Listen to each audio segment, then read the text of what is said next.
In this episode, we review Jollywood Nights, covering the entertainment, food and drink, festive atmosphere, character meet and greets, and more, giving you all the details you need to know. Today's November 19th, 2024, and this is episode 721 of the Main Street Magic Podcast.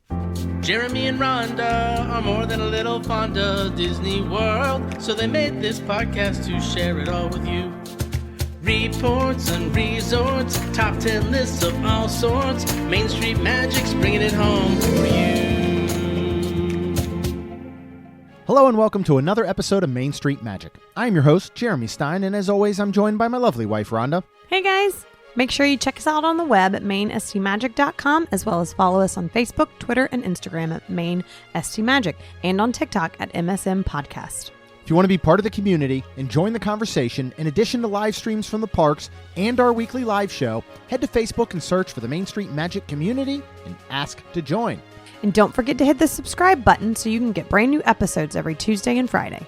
Planning a trip to Disneyland or Walt Disney World can be overwhelming and at times just downright frustrating. But don't worry, because Mouse Dining removes the frustration of booking Disney dining reservations, alerting you when they spot availability for your desired restaurant, date, meal, and time. Visit msmfriends.com to use this free service.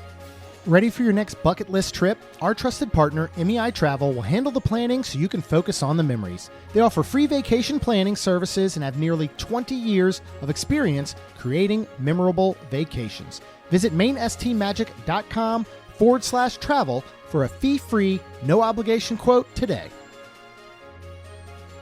Well, this was a wonderful and fun weekend. It sure was. We had a great 48 hours.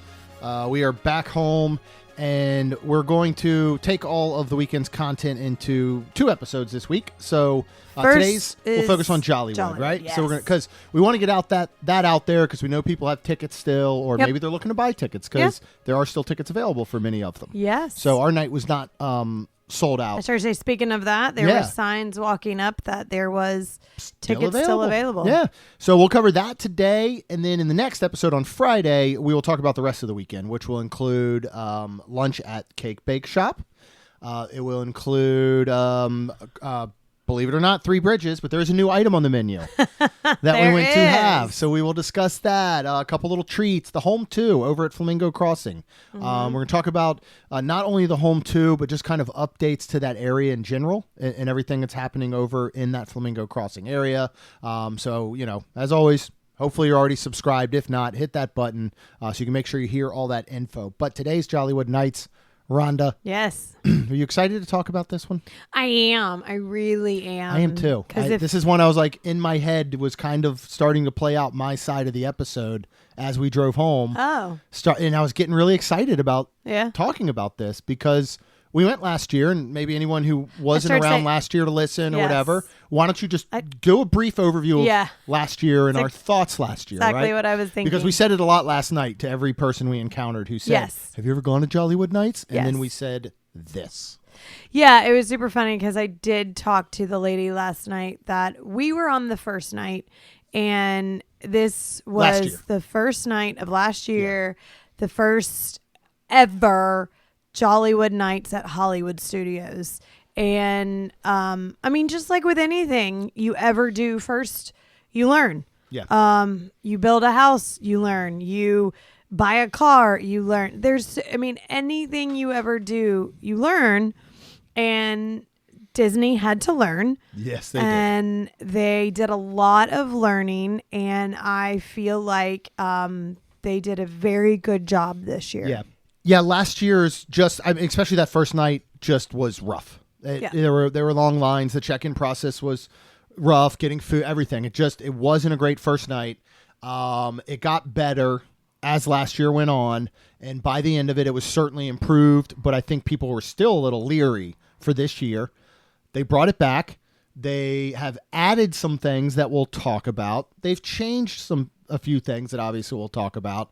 And then, we'll just talk about if we think it's worth it. You know, I will say, regardless of how last year went, I'm just glad they gave it another try. Well, and I just if they had given up after last year and bad reviews, that would have stunk. Well, I think everybody saw the potential. Even the first nighters, these people we talked in line with, really nice people.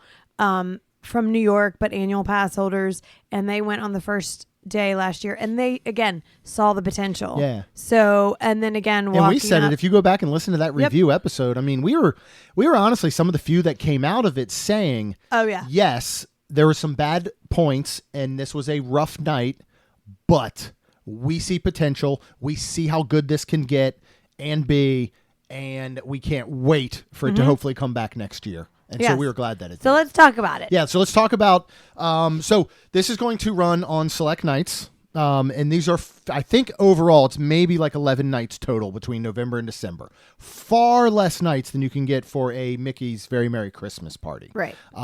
This may be one, hopefully, that they increase more, but you also can only go so far. You know, you can't, 7 days a week for all of November and December, I feel like you can't have at least one park closing early every day, along with Animal Kingdom, which already closes early. You know what I mean? Right. So having some form of party every single day would be tough.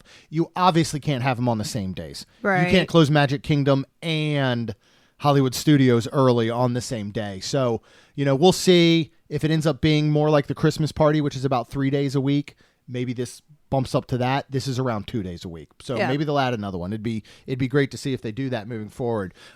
These tickets are going to run $159 to about $179 per person. And that is for the event that is 7:30. One thing they did do is they added, I believe it was 30 minutes. Last year, I'm pretty sure it ran 7:30 to midnight. Okay. It is now 7:30 to 12:30 in the morning. So you have an extra half hour. Yep. You can enter the park as early as 6 p.m. on these party nights if that's the ticket you have. Right. Obviously, if you're a pass holder, you can get in earlier. And again, then it'll start at 7:30. And we'll talk about a few of those things that you can kind of do maybe a little bit before party time. Yes. So we arrived probably, what was it? Just a little bit before 6. We were pretty close to 6 o'clock. I don't remember the exact time, Yeah. but we did dress up. Yeah, we did. Super fun. And it's one of those, it's like the Halloween party. It's like the Christmas party. You don't have to. There's plenty of people that are just wearing regular park wear. But a lot of people like to get a little dressed up. Do though. something. Yes, something. Whether it be over the top, like a Christmas suit, or whether it be pajamas. Yep. Lots of Christmas sweaters, ugly sweaters, and things like that. Yep. Hats and like lights and all kinds of just fun stuff. And then of course you do see the glitz and glamour of people walking around in like 1920 stuff. There were so many people. It was so neat to see last night. Yeah, it was. So many different and there were lots that were kind of like almost a combo of just over the top Christmas and more of a 1920s with like, I'd call them candy cane skirts and things like that, and sweaters. And some of those looked almost more like 50s, like poodle skirts and stuff. So it is one of those things. If that's not your thing, then don't do it. But if it's something you might enjoy, it just adds. It really does. And, you know, I was wearing a full suit and vest and tie.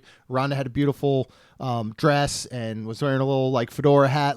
And we got so many compliments. And that part's just fun. And then you say, hey, you look great. You look great. And it's great. So really enjoyed that. Talk about the check-in, because last year, everybody had to go check in at that area that's right next to where they do the vacation shorts, the Mickey shorts, where like Potato Land thing is. And that's where the check-in was, and it was a nightmare.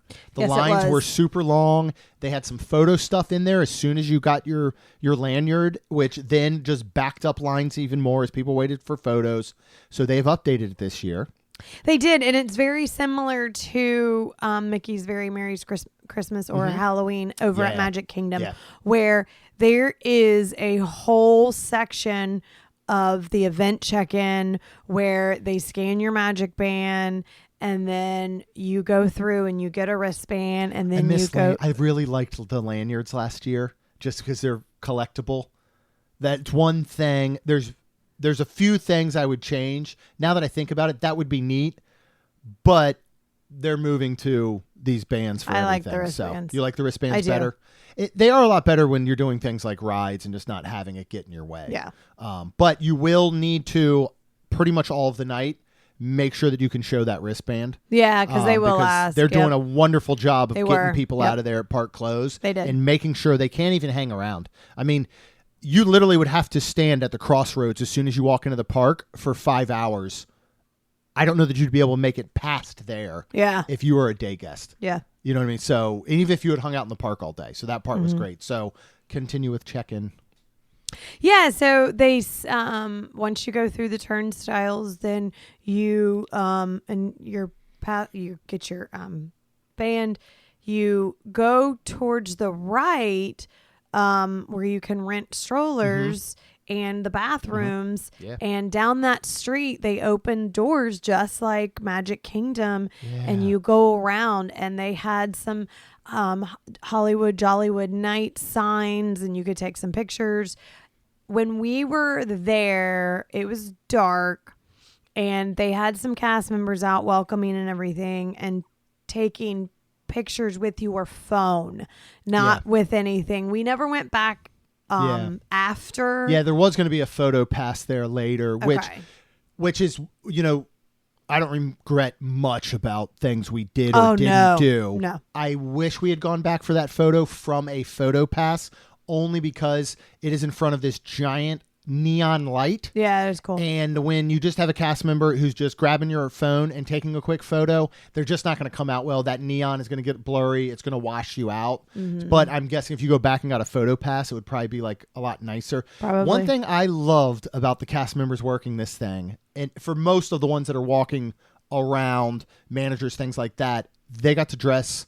I know they get to dress however they want, but they got to break out their ugly sweaters or their Christmas attire or their 1920s fan. Like, it was hard to tell the difference between cast members and guests other than them wearing their name tag a lot of times. I agree. Right? I saw that at one point, and then I was like, oh, she's wearing a name tag. Yeah. So, like, because we walked in when Ron was talking about that whole area, and there was one guy who was a manager of some sort, and he had like an ugly sweater that was lit up, and he had like a little hat on, top hat, and he said hi to us. He said, "You guys look great." And then we went all the way out, and Rhonda was like, "You know what? Maybe we should go back and get that photo now by the neon sign." Right. And I was like, "You know what? You're right. That'll be crazy later." So they wouldn't let you come backwards. So we basically had to walk all the way back down Sunset Boulevard to Hollywood Boulevard, and then in that back end again. Yeah. But as we're going in, we saw him again, and he goes, "Wait, weren't you guys just here?" So we told him what was up. But I liked that part. And then even better, if you were not entering the park, if you had been a pass holder and you were already there in the park, or let's just say you had bought a park ticket for the day and you were going to the party, you didn't have to come all the way back front, right, to get checked in, which was super nice. Yes, that was super nice. There was a couple of check-in points. I saw at least the one by Muppet Vision. I don't think there was a third. I think basically they were looking at front of park, back of park. Okay. Without having to put it in Toy Story Land or Galaxy's Edge, which was not going to work because not only was that a check-in area by Muppet Vision 3D, but what was going on in the Stage 1 company store that has not been open for a very long time, and that is over in Muppet's Courtyard, across from Pizza Rizzo, cornering Mama Melrose. Yes. Is right there. It was neat to be back in there. Yeah. First of all, was all the merch. And I say all the merch. There was not much merch at all. We had a standard T-shirt with Ollie on it, the gingerbread guy. We had a Spirit jersey, lug bag. Yep. Coffee mug. Ears. There were. Yeah, there were ears with Ollie, the gingerbread guy. An ornament at least. Yep. And a pin. Yep. And then there was one pass holder exclusive. Yes. So we may have missed one tiny item or two, but for the most part, there was maybe 7 to 8 total items. It was not a lot. Again, last year, they had a T-shirt. And I don't know if they had anything other than that. So there was almost nothing last year. Okay. It's understandable, I think, for Disney to say, now that I think about it, because I was disappointed there wasn't more. I don't know what I was looking for. I don't either. But something? Yeah. But, I mean, they got to learn. But think about it. This, again. Even though this is not the inaugural year, I bet it feels like it after last year. You know what I mean? So this is like, normally, like when you think of bands, like a band has an album and everybody's like, are they going to have the sophomore slump? Because the first album is usually really good. It's so hard to make that second album as good as the first. Oh. Lucky for Disney, it's kind of like last year was that indie album that they produced themselves that nobody ever heard of. And this is their first like major record label, but they're not going to go on tour and throw everything out there and have all the merch. Like, so they're trying to figure it out. I got a pass holder t-shirt that I absolutely love. Yeah, I like it too. It's got characters on the back. It's very like, it's very, actually, when you think about it, it reminds me in the back a little bit, almost of like a Christmas Carol. Mm-hmm. It's kind of like that old Main Street it's very classic though. Yeah. I absolutely love it. What after merchandise is right around the corner. And this is all still now before the party officially starts at 7:30. Yeah, so you could, was it Santa Duffy you could stand in line for? Yes, but he was not meeting yet. People were already lining up, and that was at about 6:15, 6:20 at that point. Yeah, and then around the corner from that, between the giant Kermit statues, inside the building was the fun, so they had Fozzie, which is a 30-second dance thing or whatever you want to do thing. Yep. Or the snow globe, which is the slow motion where you do something for literally like 3 to 5 seconds. 3 to 5 seconds, and then it gives you a 30-second short video. And that's what Jeremy and I picked. And I had him spin me because I missed that last year, and that's what I wanted. But it worked this year, and it was great because we did it before the actual party started, which to me, I would do. The line was a little longer, and I went later, and we can talk about this when Jeremy was eating something that I went to go look to see if the line was short. It was shorter, but while I was looking, and I think Jeremy actually, his brain was working, and he was like, even if the line's shorter, you're still wasting party time. Yeah. Whereas we didn't waste any party time. We were out of there by like 7 o'clock. Yeah. Now, the line will look a little long.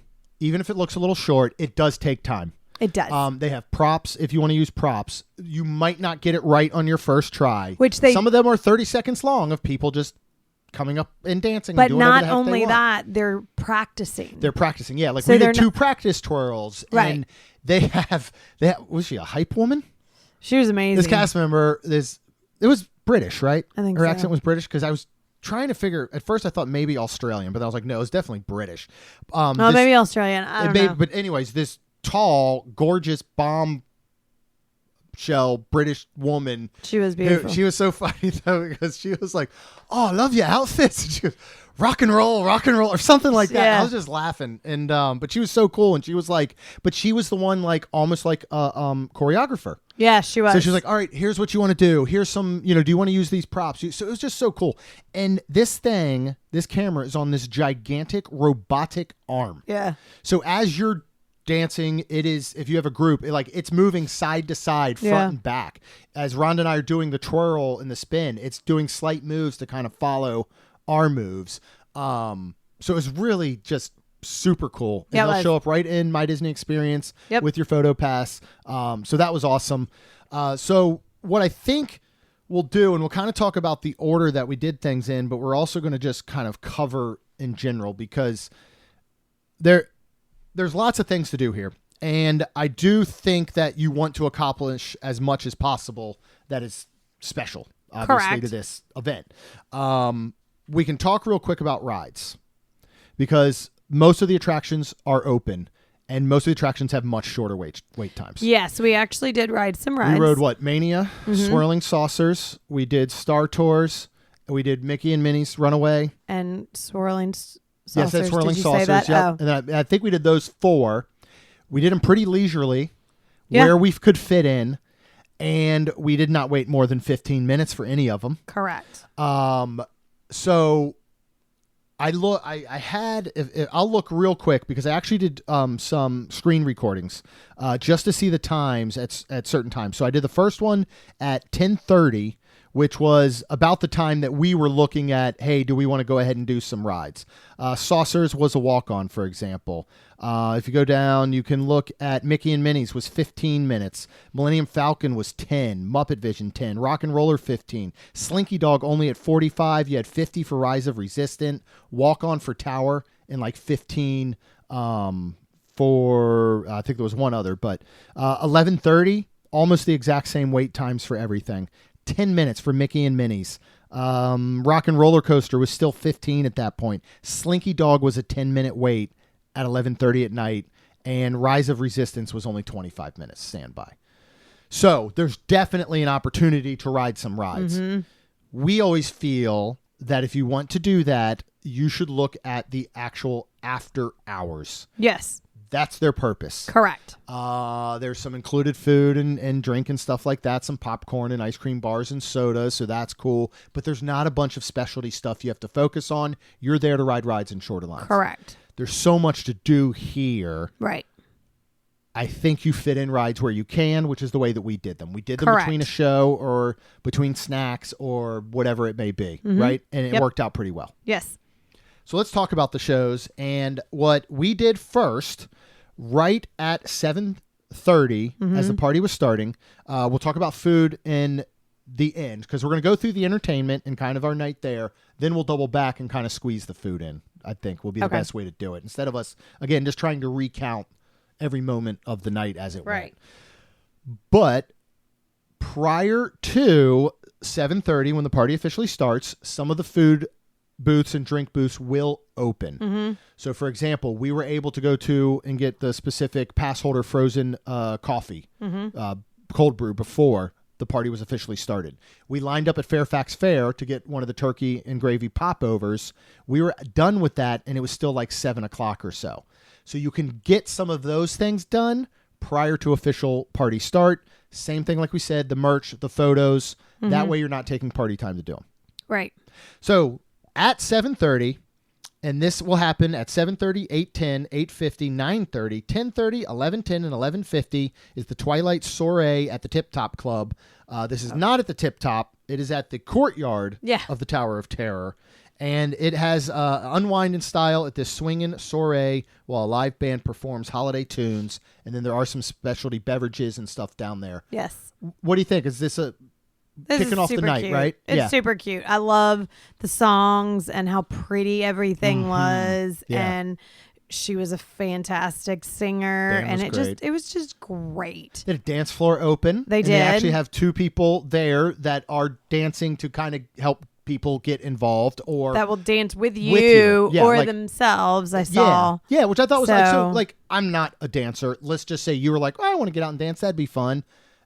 There was a guy there you could have danced with. Right. Which is nice, I think. Right. I wouldn't think, have done that because I would have probably stepped on his toes or something. I think this is the best way to start the night.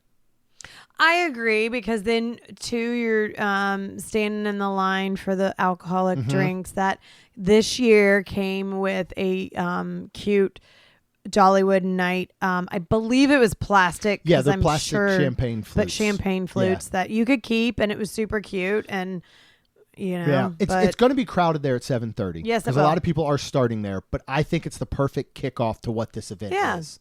It's the soiree. It's fancy. It's got the live music. They've done the courtyard to what you would imagine it would look like in 1920 before the lightning struck the building. This is the type of parties they would have had. She even mentions at one time, like, don't forget to come back New Year's Eve. Like, as the, you know what I mean? Like, this is a real thing. That this is a regular thing happening.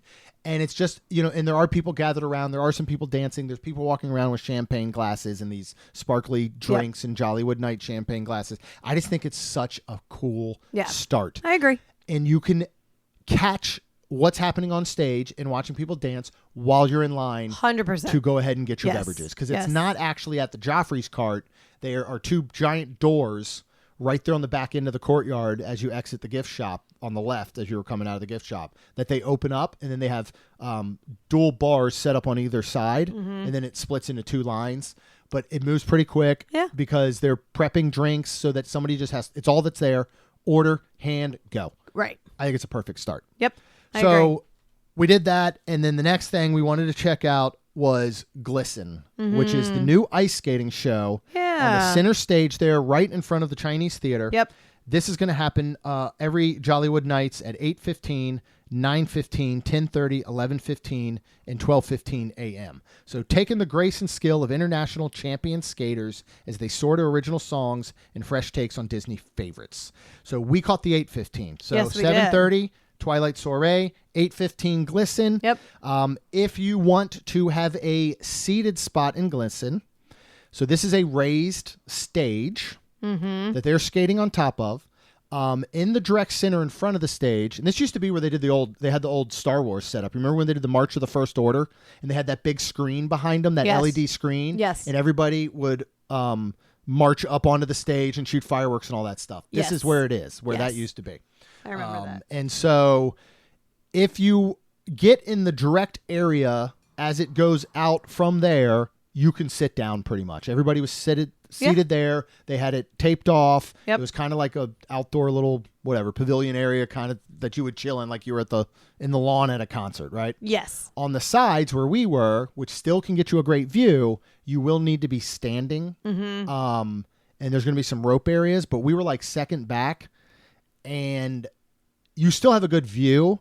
You're just not going to see really from like the knees down on the skaters. Right. Which is almost kind of neat because then you don't see it just looks like they're just floating. Like, It was really cool. it looks like from what you can see, because you're at this eye line with about where their waist is going up, it looks like during the Boo to You parade when the Haunted Mansion brides are on those segways, but they have the long dresses that cover it, and it appears as though they're hovering. Yeah. It just looks like all the skaters are hovering. That's funny. Talk about the show. What did you think of this? Brand new this year. I thought it was great. I absolutely loved it. I loved the costumes that they came out in. They're all shiny and pretty. I loved the skating. Like, they were Music was lifting outstanding. up. Music was great. The singing was great. Yeah. Like, there's two people for sure really singing. I think so. I was trying to figure it out. Because she had a mic. Well, several people did. And So I'm not 100% sure, but it was again, so good. Well, that's what these people are trained to do. Yeah. But in my mind, I just don't. Is it humanly possible to do what they're doing on skates while singing absolutely perfectly, as though you have no breath to lose? Yeah, maybe. Like, Maybe that's it the only was- reason that I'm like, there's no way they're actually Maybe they singing weren't because singing, yeah. they sound perfect. Yeah. There's one point where, like, in the stage, the area is kind of lit up. The rink is lit up, but there's one point where the kind of all those lights dim, and the whole area is kind of dark, and they come out with these giant like rainbow LED. Like, one is a rope, Yes. first of all, a jump rope that they swing, and as it swings, it shows blue with white stripes in like the America, like, motion, yeah. right? Then this guy comes out with this giant like rainbow LED Flag. cube. There's like flat. It was really, really cool. Yeah. I thought this whole thing was absolutely amazing. I did too. It's one of those things like skating. Like, I don't watch skating during the Olympics or anything. Right. Like, I don't choose to watch skating, but when you do, I am blown away every time by like the athleticism, the talent. What these people are doing is absolutely unbelievable. I don't know if I even try. First of all, I wouldn't be able to stand on skates. I would fall. I would just fall over. But if I got to a point where I thought I could actually start like spinning around on one foot while the other one's out in the air, and people are zooming by, I think I'd just be hitting arteries left and right. Like, I might be swinging my foot around just jugular. It looked like Kill Bill up there if I was doing part of it, which is why I don't. But No. little bit of a little trivia that we learned Oh, yeah. unexpectedly, overheard, because we were wondering. You overheard it more, and I was confused. How do they keep that ice so cold? They don't. It's not ice. So we overheard a cast member telling a woman that asked, basically, how do they do that? Is that real ice and all? And he said, no, it's a hard plastic that they use as practice skating rinks. And that he said a lot of times skaters will use as a warm-up area type surface or whatever before they actually go out on the ice. So you can still obviously skate on it. Yeah, but I'm guessing it's some sort of, he didn't say anything about the actual skates. And if anybody is a skater and knows what this is, I don't know if they're real skates, but it is this hard plastic surface that is treated or coated, whatever it may be, or if the skates are special or what. Right. But I thought that was super interesting because that pulls up a great point. Well, like, we had a conversation about, is this a great spot for it? Yeah. Is there somewhere it better could be? You know what I started to think? If this really isn't ice and it is movable in a sense. Now, there's no way they're going to wheel it in and out. It's sitting there during the day, all during these months, right? Right. If it has a capability of being movable, epic Indiana Jones stunt spectacular theater. Yeah. You could, because that's not going on at night. It is closed. It's a closed attraction during Correct. Jollywood Nights. If you could put this thing down there in a movable manner that it could go backstage so they can still do stunt spectacular during the day. Right. My guess is none of this is possible, or maybe they would have done it. But if that was possible, and then all you have to do is have a huge backdrop or something tied up behind it, you can wheel in some bushes and trees and like, because of stadium seating, I think. Yeah. Another thing you could do, because this was 15 minutes long on the dot, I think you could even take it longer to tell more of a story and Maybe. have less per night to make it more of like a big time something or other. You know what I mean? Maybe. And you'd have stadium seating. Everybody would have a beautiful view. It was just one of those things I thought, but where it is and what's going on is awesome. I thought it was such a good addition this year. I just wish, I think that we had some time to maybe see it again, because there's so many times it goes off, and seeing it from a correct side, because you were fine. I stood in front of you, which I was a little finer, but again, you know, I always hate saying I'm short, but I am, and it's harder to see. But it was good. It was really, really good. Yeah, and they have a 12:15 a.m. one. Now we were doing something. We were seeing another show at 12:15 a.m. But that is one that I wonder if that last show, because a lot of people will start to actually clear out. Yeah. After the fireworks. Yeah, at they 10, were. You know, so I wonder if one of those later ones would get you a better guaranteed, because we did a lot. We did everything, but our time had to be very packed. 5 hours is a lot. Yeah. But it's still one of those things where you almost have to meticulously plan everything to do it all. So we could say, I felt all like right, you did. we did. Like going back now, after we did the Twilight Soiree at 7:30, we were out of there by 7:45. We could have gone straight to Glisten to get a seat, but I think we stopped and walked through the shops. You know what I mean? We stopped and walked through the shops. We maybe had gotten something to drink at that point, or got something else to eat or whatever. So we got to Glisten like 3 or 4 minutes before it was actually starting. Whereas if we had planned to get there a little bit earlier, would have had a better seat, wouldn't have felt the need to see it later. So that's where you just have to look at the times and really figure out what's best. But that, I think, worked really well, because as soon as we were done, in fact, almost when you knew it was ending, you And literally, this was my plan. Okay, you literally were like, turn around, and you were like, you know, let's go. And you said, and which is right there. It was great to turn around and see.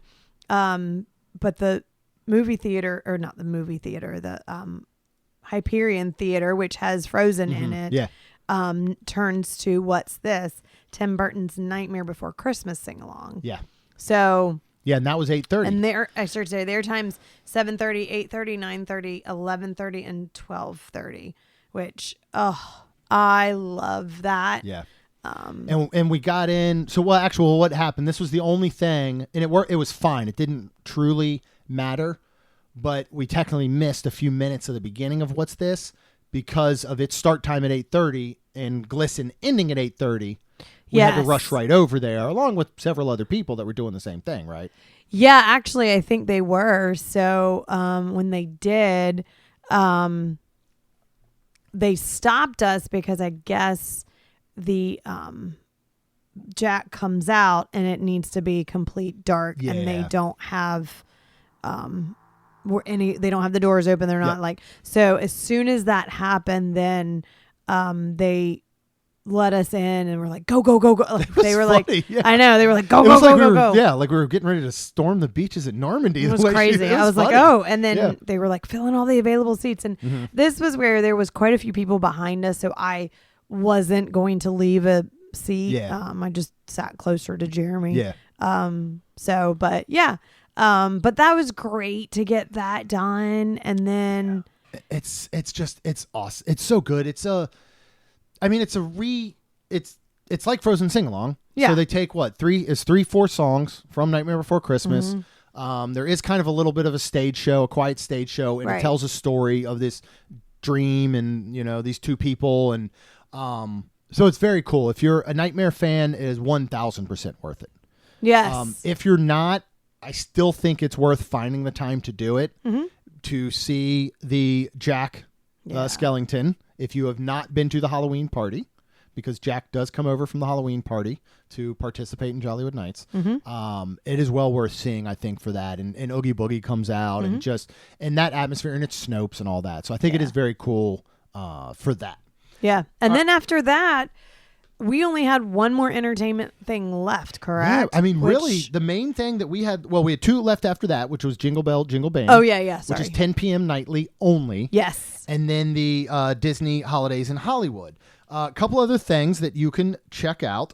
There is going to be Sunset Seasons Greetings is going to play throughout the night. They're on the tower. How did we miss that? Because I don't think they're doing a straight run of it. It just says that it's playing intermittently throughout the night. So my guess is it's still, because it's about a 15-minute run. I think it might still be doing like top of the hour and just running straight through with no breaks in between. You know what I mean? Because when you actually see it, it takes up a full hour. If you were if you were to stand there, because it does a show and then it stops for like 10, 15 minutes. I feel like then almost it does didn't another. even hear it. I know. I don't know if we just weren't down there at that part or what, but it's going on. Pixar Disco is going on from 7:30 to 9:30 and then 10:30 to 12:30. You can step into a dance party with the incomparable Edna Mode and other Pixar pals right over there in the Pixar area. That was cute. We walked over there. We didn't walk deep in it. We didn't get down and disco with them. We didn't do any discoing. But something like that is needed, right? I think that's needed. Yeah. Same with, they had the Holiday Fiesta. That is an animation courtyard. That's going to run from 7:30 to 12:30 a.m. It's supposed to be like a lively holiday street fair featuring spirited musicians performing Latin music. There was not a lot going on in there. This is where I think if just say they were able to move Glisten into the Epic Theater, you put something like this on a main stage, kind of welcoming people at the end of Hollywood Boulevard as you're getting there, maybe. Yeah. Maybe. But it wasn't like there was much going on over there. Right. They could stick some food in there or some drink in there or have some other stuff going on. Right. But it's you're going to walk past it. You're going to go, oh, that's cool. And you're going to keep going. Yeah. Like there was a couple people in there dancing, but there wasn't much going on. No, there wasn't. All right. Let's move on to Jingle Bell, Jingle Bam. Yep. Right there on Hollywood Boulevard. On Chinese Theater and above at 10 o'clock. This used to play every single night during the holiday season prior to COVID. Yep. After that, it was gone until Jollywood Nights came last year, and they brought it back behind a paywall, of course. But how do you like Jingle Bell, Jingle Bam? What is Jingle Bell, Jingle Bam? As far as the fireworks, I guess. Nighttime spectacular. Well, you got to watch Prep and Landing on Disney Plus. Yeah. I do feel like that. Even if you don't, it's super cute and you'd be fine. But Prep and Landing's a 30-minute. It's not even very long. Yeah, I think it ends up being like a 20-minute runtime with commercials, and you can find it on Disney Plus. Yeah, and it's it's Prep and Landing cute. elves. It's the elves that come in ready for to prep Santa. the house for Santa. Yep, and it's just great because they come on and they basically, Santa's missing, and it's super cute, and then. There's projections all over. There's fireworks. There's colors. There's Snope. It's just the songs are great. Such a good soundtrack. It's so good. Like I love it. It's so fun. It's just fun. Like and this was one of my favorite holiday things back when they had it, and we would see it every time we could. At night, like we would choose to go there than anything else in the evenings during the holidays. Like I don't know why I love it so much. I think because it is just fun. It just screams holidays. In Jollywood Nights, I'm so excited to go to the Christmas party in 3 weeks, less than 3 weeks now, and have a real year-to-year direct comparison because we have not been to the Christmas party in so long. I feel like we finally got a taste of the real Jollywood Nights, not what last year was when we went that first night.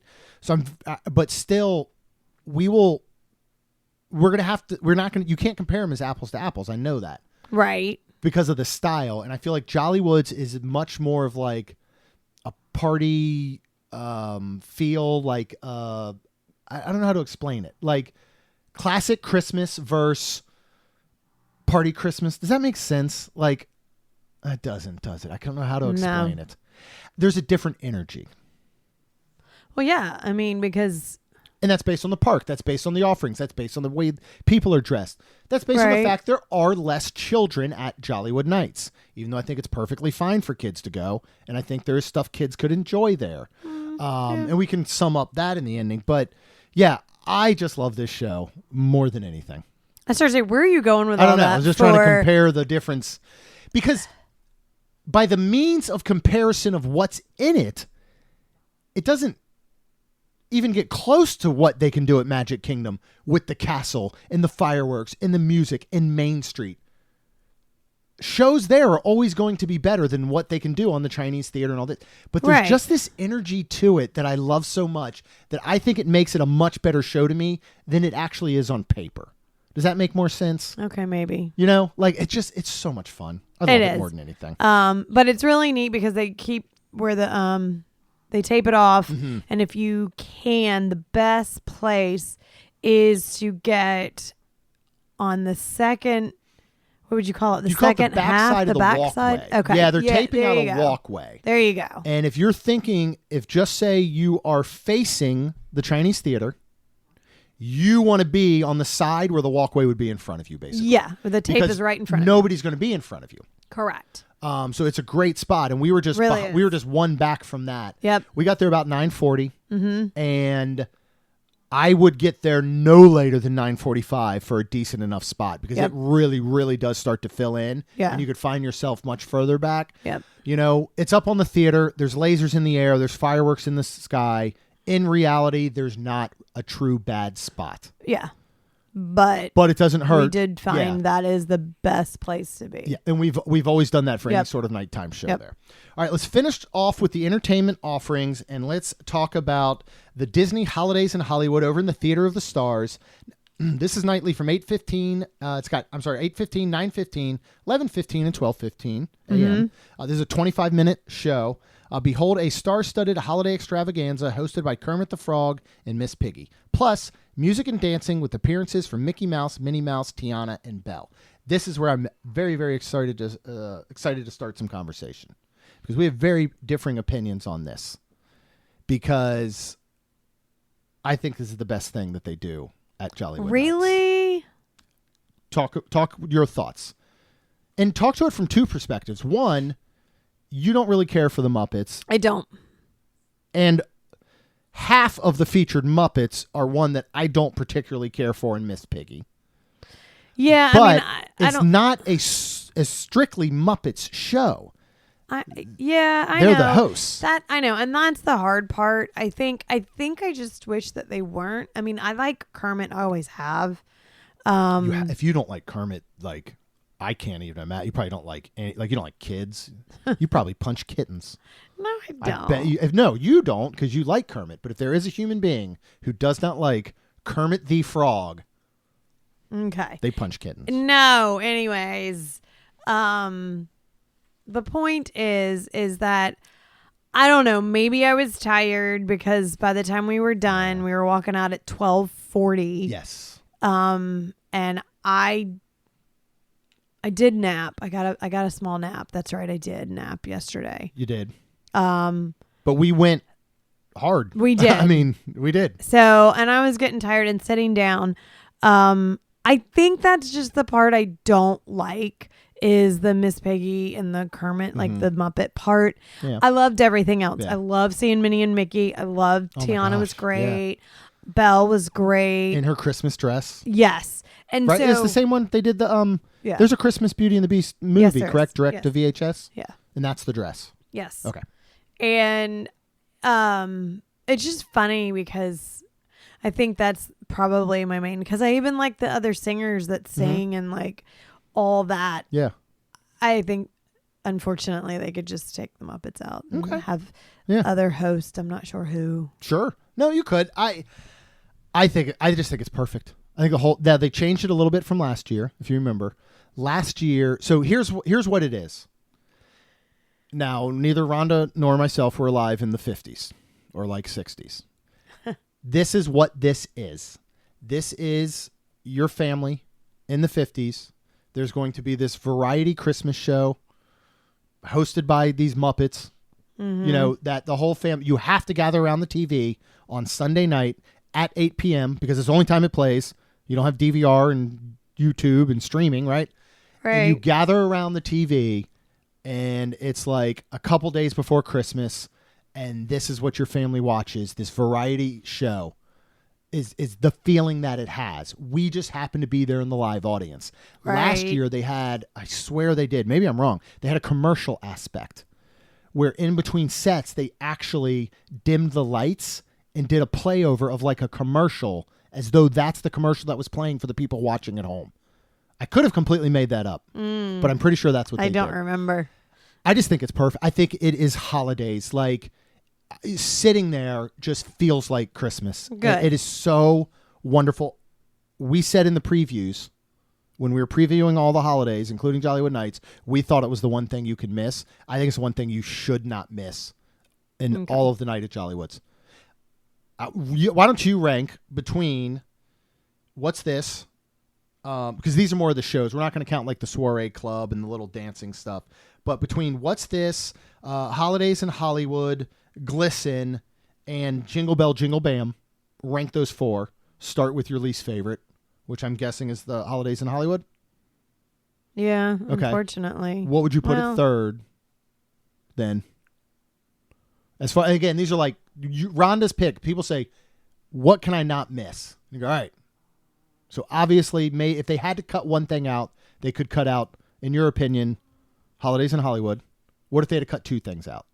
What would be the next thing you think they don't have to see? Just don't cut anything out. Just rank them. It's okay. I don't want them to cut anything out because it really was all good. And I really like sitting next to you watching you be so happy. Yes, I was. So, I mean, it's fine. Like, I really liked Glisten this year. I would want to see it. Like, okay. And there's so many times to see it. Where would you rank that then?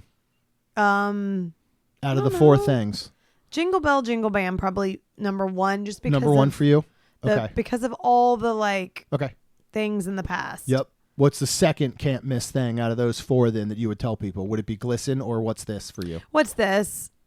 It would be the second thing? Yeah. Okay. And then Glisten and then probably the holidays. Yeah. But I would say don't miss any of it. Yeah, if you really could, because and again, if you're not a huge fan of Nightmare, you can miss what's you this. Could totally miss what's this. I think that's the one thing you take out if you have to miss something. Yes. And I think that's whether you're a Nightmare fan or not. Yeah. Because the others are so unique. Well, and Jingle Bell, Jingle Bam, once I was kind of I was like, I feel like with not only Jingle Bell, Jingle Bam, completely Jingle Bell, Jingle Bam, that kind of puts in what's this with it. It does. It has some Nightmare elements to it. So, yeah, that's a good point. So you can totally miss. Yeah. I just... It like they create this walkway for Jingle Bell Jingle Bam, and I'm seeing people walking through it, and I want to be like, what are you doing? Do you not see to your left? Like, there's a show going on. How are you missing this? But I would say what's this is missable. Yeah. Again, if you have to, but you don't have to. We just gave you a roadmap of how to do all this, right? But let's talk about the food, because we were able to fit in quite a bit of food here. Ugh. Rhonda didn't fit in as much as I did. I don't want to eat. I fit a lot of food in. Let's just say that for all those wondering, my pants stayed intact. So we were getting dressed for this event, and I pull out my black suit, which I wore last year, and this year I had the same red vest, but I went with a red tie and a black shirt underneath, and then you wore my hat. It was great, but I didn't realize I had not worn this suit. You need to get that thing dry for exactly 1 year. Since the last time we went. Things have changed since then. One of those being my waistline due to the cravings of sweets and ice cream. I'd already eaten multiple ice creams at this point because we had ice cream Friday night, we had ice cream Saturday afternoon. So I got the pants buttoned, which was great, but there was not going to be a lot of room for the night's activities, which is one of the many reasons I don't dance. I'll just say it's number 1, but it's not. But it was a good excuse. So I had to be very careful in these pants. but I somehow managed to still eat tons of food. They did not split. I really thought that I was going to get like in and out of Mickey and Minnie's or something, and they were just going to rip up the back. Like if they were at that point, or a button was going to shoot off the front. Died. The only good news is they're black pants and I was wearing black underwear, so you wouldn't have been able to see as much. It's not like I was wearing tighty whities or something. It'd be like a sunlight coming out of there. So that part was good, but I might have to retire that suit at this point. I've had the thing. I got it from Kohl's. You know whose suit it is? Who's J-Lo married to before Ben Affleck? Mark Anthony? Yeah, it's a Mark Anthony suit. Kohl's used to carry them. And it was great because it was mix and match, like blazers and pants. Yes, this is the nicest suit I own in my repertoire. They're like 40. It was like $49 a piece. And you got like 49 jacket, 49 for a thing. I think I had a Kohl's card at the time. That's all. Like, seriously, I've had this suit forever. Yeah, I've had it for a long time. And then I have a gray suit that I'm hoping I can fit in for the next time because I haven't worn that in some time. So I really just need a new suit. Okay. Overall. Well, speaking of suits, let's talk about characters. Nice segue. Actually, it was really good. Yeah. I'm awful at them, and that one was seamlessly. Well, thank you. And now I ruined it by pointing it out, but I just want to say, well done on that. That was great. Yeah, so there's a lot of characters at these parties that usually you can't see during the day.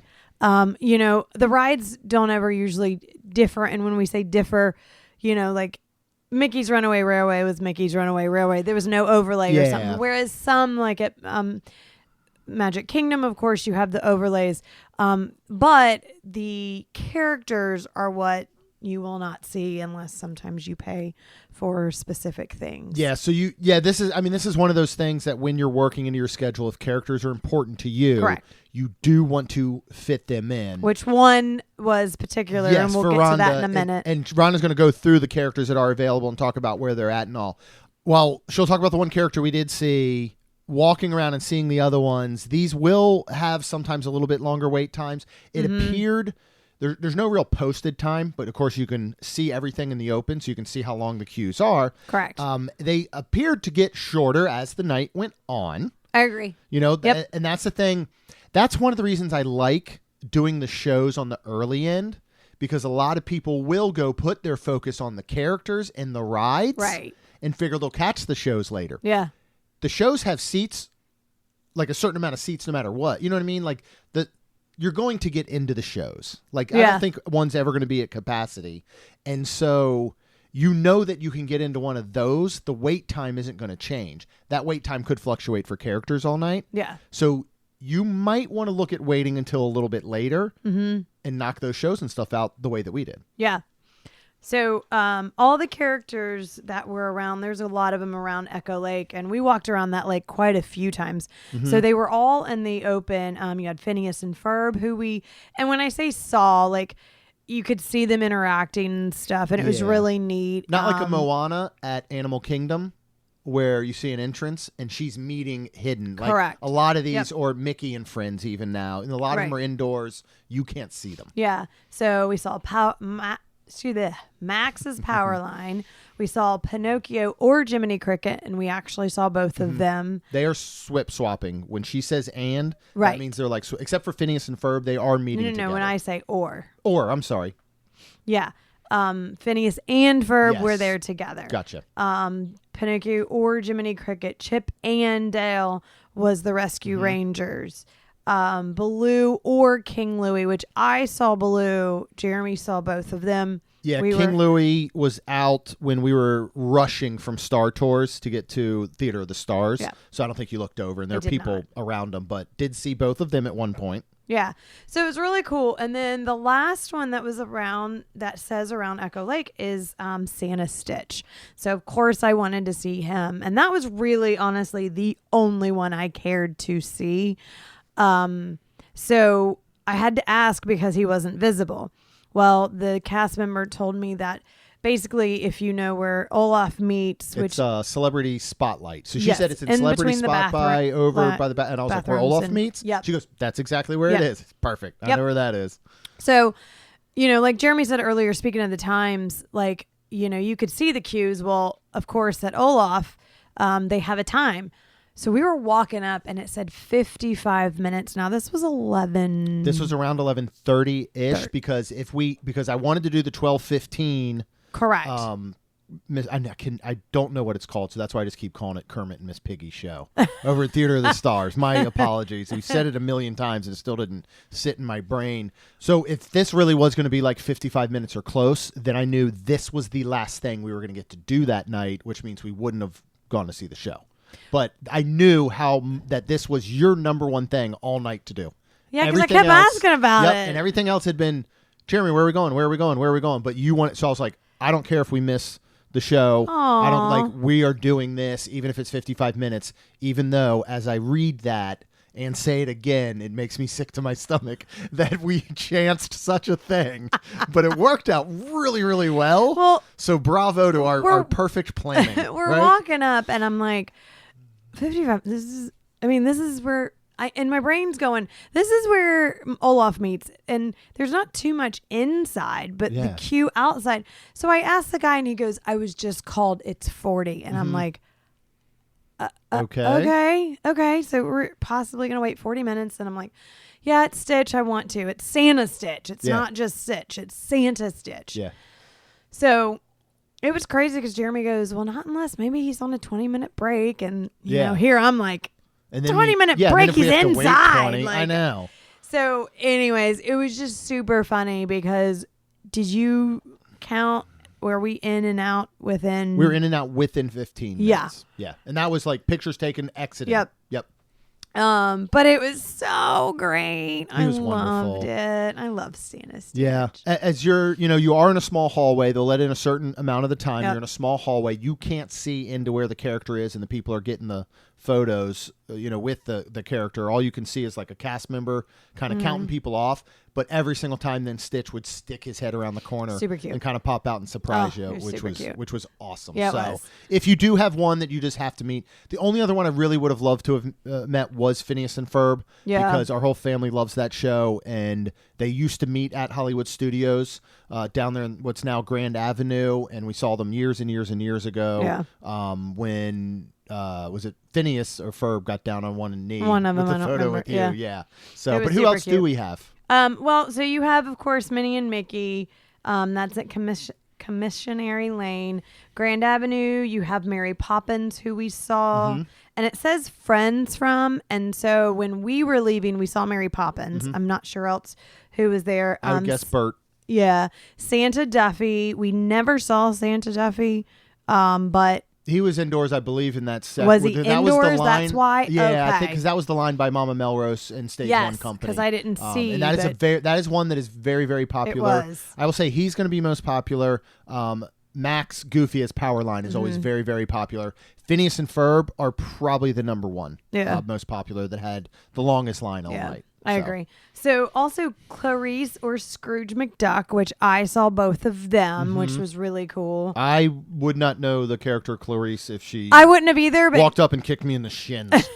First, I'd be like, why is a giant chipmunk kicking me in the shins? This has to be somebody. Yeah. But I don't know the character Clarice. And people are gasping all around now. But no, but those are some of the ones. Like, you remember the one time they had the Ugly Duckling was at one of these things? That was cool. Greg was telling us because he's a huge character guy. Like, so something like that. Yeah. There are people probably losing their minds to meet Clarice, which is so cool. Scrooge And McDuck Scrooge, he did can show up sometimes. Wave to us. Yes. Yeah. Because Jeremy was trying to do something on the phone, and then I waved and smiled. But The Mandalorian was out with Grogu. Yep. We did not see him at all. No, but we have seen him during the day. We did walk through Galaxy's Edge, and I didn't see him. But there's not much going on in there. I really wish, and maybe there's something they could do for the future. Again,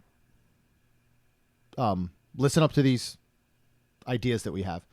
Is do the Life Day in Galaxy's Edge during Jollywood Nights, which is Star Wars canon's Christmas, basically. So to actually have a life day happening going on in there. Like there could be a festival in the marketplace there, or just something going on to rope it into it, because there is there's nothing there. Yeah. You know? Yeah. I don't know if Mando's like wearing a Santa hat or something, but probably not, you know? Yeah. Grogu would be adorable in a little Santa hat. Yeah, of course. Absolutely. And then, of course, in Toy Story Land, you have friends from Toy Story. Mm-hmm. We walked through there. I don't remember seeing anybody unusual. I think I paying saw much attention. Well, is Lotso on the list somewhere else? Because remember, Lotso is supposed to be in there, so he might have been one of the ones rotating through. And I think Buzz and stuff might have Santa hats. But as we were walking through Toy Story Land, honestly, my mind wasn't thinking at all about them, because you can normally see those characters throughout Toy Story Land during the day. Yeah. So I wasn't really focusing on them at all. No, the only one that which is between Pixar Plaza and then Toy Story Land, which was Donald Duck and Daisy Duck, which was super cute. They're in their Christmas outfits, super cute. And then Goofy and Pluto, and again, they're in some Christmas and super cute. Yeah. But it was neat because you just got to see them, and that's I liked that they were out. And then one more animation courtyard had Jose or Panchito. Yeah. Oh, yes. So, yeah. But back to the characters. I like that they're out where you can see them. I do too. And I mean, like, again, I really wanted one with Santa Stitch. Yeah, outside of him and I think Duffy, but I would have loved to have seen Minnie and Mickey, but it is what it is. Like, where I would have loved to have seen them, and when I say that, I mean as a picture. Yeah. But I absolutely love that they were all out, most of them, where you could literally see them. Yes. Because that, to me, is actually part of my money I'm okay with. Does that make sense? It makes 100% Like, I don't want to sense. stand in line and stuff, but actually being able to see them and possibly, grabbing a quick picture, zooming in, and if I just want a picture of them. Yeah. But I thought it was really cool. I enjoyed that part as no, well. I think that part's great, and I agree with you. I think that's part of the cost of admission when you're looking at, is this worth it? Is because we're not usually big actual meet characters. It's like not a thing that we do, like we have to do all the time, but I want to see them. Right. I just, again, being me, don't like the awkwardness of meeting the characters. If there was like they need wristbands or something. Like, I know coming out of COVID, there was a big thing. You'd go to these conferences and there were different colored wristbands, and you just knew red meant no physical contact in meeting each other. Blue might mean fist bump is cool. Right. Green is a handshake, all the way up to maybe yellow or something is like, if we know each other, we can hug. Like, I wish they had something like that where I could go see every character, and it would just be a very simple, I would like a photograph with you, and then kind of be on my way. Yeah. But you're very good with interacting with them. I just stand in the corner like, the guy holding his wife's purse who's walking down the red carpet, type of thing. So, because I just don't like that interaction, but the fact you could see whatever you wanted, I could see Phineas and Ferb. I thought that didn't was have really to cool. meet him, see Max and all that. Yep. The only one I thought was weird was that that Daisy and Donald, and then it was Goofy Why? and Pluto. Remember, they were Oh, split. they were separate They were, lines. They were completely next to each other. Yes. So if all four of them are standing next to each other, as no one can see my hands but Rhonda, and then on each side they had a line forming. I think, opposite ways. Yeah, opposite ways. That would have been so you would have had to wait all the way through one, get out, go all the way in the other to meet all four. I think that would have been a neat one if they could have just had one line for all four. But then I think it would have had to be make that placed twice as long. Yeah, it would have been twice as long. It couldn't have fit. It worked there probably. I think they would have had to. I don't know what they would have had to really do with the line, because it'd probably reach back to Mania, and Mania was open. Yeah, that's true. And if you went the other way, it's going to go all the way in front of the bathrooms in the disco party. Yeah. So I think because it did kind of go in front of the bathrooms, not the disco party, but I think that's the only sad part, because again, I mean, just like, cruises or whatever, where you get in line and there's 3 princesses, and then you get to go to each one. Yep.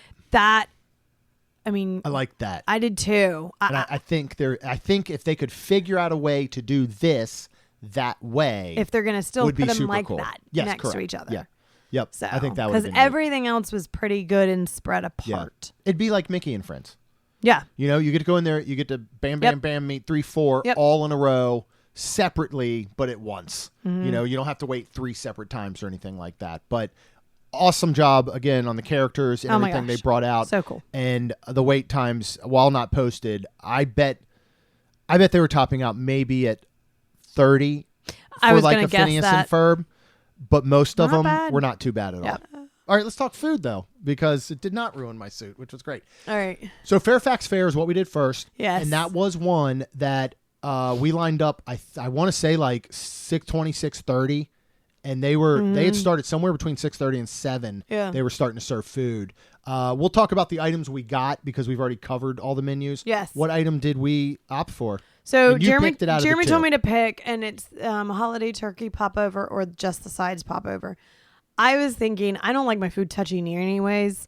So I was like, well, if it does have to touch, the holiday turkey popover is roasted turkey and creamy mashed potatoes topped with gravy and a cranberry chutney and a house-made popover. So we had that, and it was fantastic. The turkey, the mashed potatoes, the gravy, even the cranberry that I tasted, all the bite, they were so good. The only thing for me, and I feel like the popover, I don't know what it was, but I felt like it was almost like a bread bowl, but it was completely taken out of all the bread, and you just had that crusty, like, that's what a popover is, bread. Though. Yeah, but a popover is that like, hollow, like, well, I wasn't sure. Thing. Yeah, but that's what I'm gonna describe it as. Almost a dense croissant consistency, wouldn't you say? I didn't like the popover.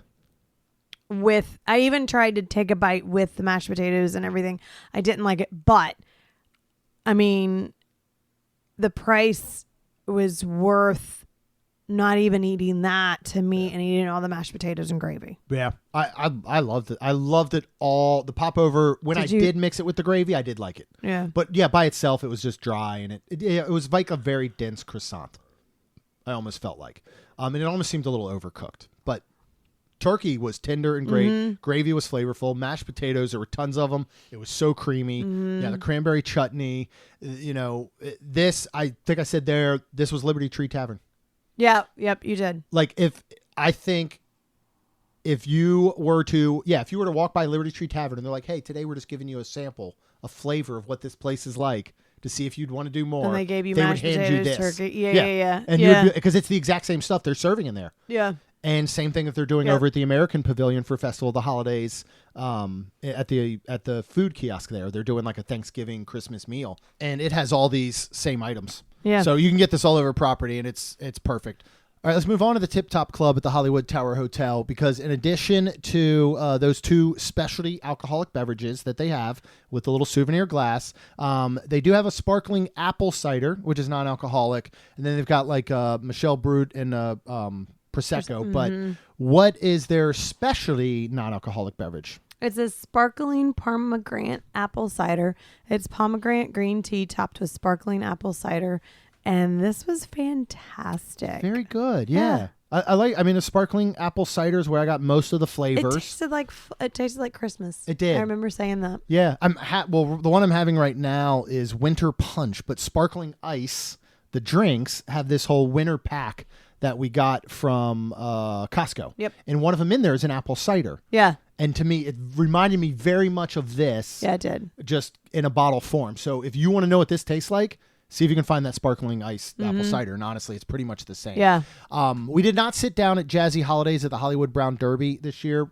But we did last year. We did last year, and it blew our minds. So it was amazing. Worth it if, in our opinion, and I guess I'd have to say our opinion and correct me if you feel differently, Jeremy, but you would have to be skipping some things unless you try to miss some stuff. Eat pretty quickly. And then I don't know if you could like get a 6 o'clock reservation and they'll start doing no, I believe this is more hard and fast 7:30. Okay, I wasn't sure, but the point is I would do it. I'd say if you could get last possible reservations of the night after you've made sure you fit in. Okay. Like maybe you try and get a reservation after Jingle Bell Jingle Bam or something. Yeah. Because it is well worth it. It's 100% worth it. But you got to notch out an hour and a half of your time. Yeah. You know, I wish I totally understand that Disney needs to make money on things like this, and by doing that, they have to have things that are exclusive only to it, or why would somebody come? But I wish this is something that they could do all day. Right. I wish anything that was sit-down dining, I don't think should be specific to an event that's only 5 hours long, knowing you got to take at least an hour. Yeah. At least. Right. The same thing goes when you have these Christmas menus over at Be Our Guest, right? Right. And it's only available during the Christmas party. Right. I'm not going to go sit down and be our guest. Let us have an opportunity to come, because you know what? We're not going to be our guest during the day. We would if you had specialty Christmas items. Right. You know, so I do wish that any table or sit down service would do these all day long. Plus the atmosphere in here is just, I wish they wouldn't rob people. We already love It's Hollywood so Brown cool. Derby so much. They add a jazzy holiday piano guy and everybody dressed up extra fancy, and it's just, it feels like this super fine dining, like rich people, famous. Yeah. It's amazing. So Yeah, it was. just make sure you can do everything else Yeah. if you plan to squeeze this in, but it can be worth it. There's also a million other things that you can eat and drink without having to sit down, right? Yeah. For example, let's move on to Dockside Diner. We got 2 items here. Yeah. What are the 2 things that we got? Now, these are returns from last year, but we did not have the 2 treats. There's a savory and a sweet that we got. Yeah. We got the poutine potato bites topped with gravy, brisket, mozzarella, curds, and chives. And then we got the Christmas tree cookie stack, which is a vanilla cookie stacked filled with pistachio, buttercream, cranberry, and raspberry jam topped with sprinkles and a yellow candy star.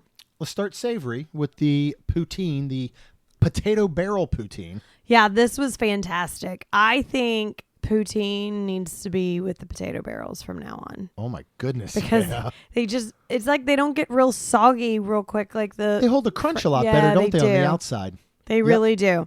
Fantastic. I really, really like this. The brisket was fantastic. The mozzarella, the gravy, all of it. Yeah. Really good. It was, dare I say, a perfect poutine. Yeah. We've had a couple poutines across property. Most of the time, they have not been your standard, like gravy, cheese curd. They've been weird things.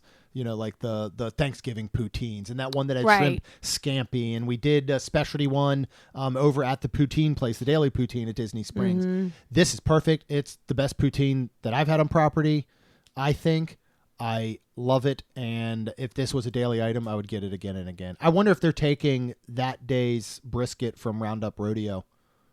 That was good. And bringing it over. Because remember, we loved the brisket when we did Roundup Rodeo. I know Roundup Rodeo is very 50-50 for a lot of people, but I thought it was absolutely perfect. What did you think of the Christmas tree cookie stack, which is basically, it ends up being 3 sugar cookies, and bigger to smaller, and then each one is filled with that buttercream, and then topped, and then that little star. Yeah. How'd you like this? And then it was only the bottom cookie that had the raspberry filling in the middle I of think the cream. so, because I didn't really get that.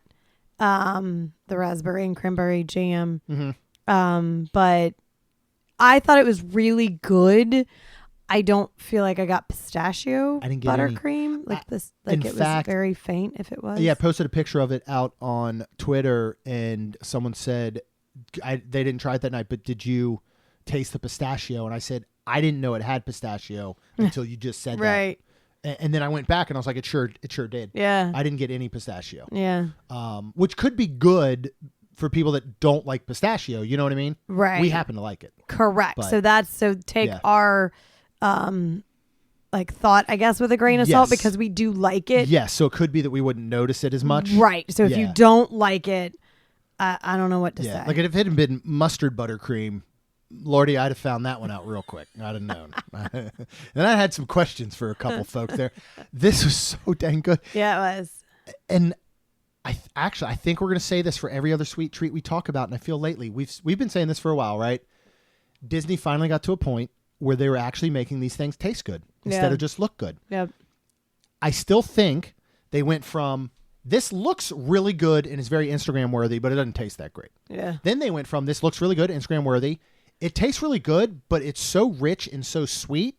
You can only have like a bite or two.